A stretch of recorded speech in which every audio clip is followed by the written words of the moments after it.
Hey everybody, welcome back to Editing 24/7. So in this video, I'm going to show you how to download your projects in Canva. It's very simple and all you have to do is follow along. So let's say you have worked on project and you're figuring out how to download it, then I've got you covered. Let's go to the left section over here. Let's go to the projects and let's say I'm choosing this random design that I've created before using the Canva itself. So let's say I want to I want to download this one over here. You have to simply go to this top right corner that says share, and now there is an option of download. You can simply tap in the download option, and after that, after you manage the file type and all, you can simply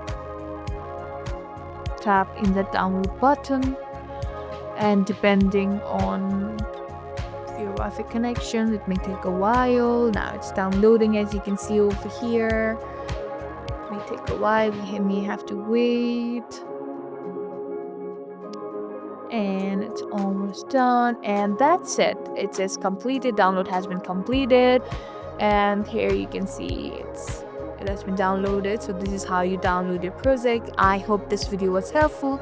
If so, don't forget to like, share and subscribe to our channel. Thank you for watching, and we'll see you in the next video.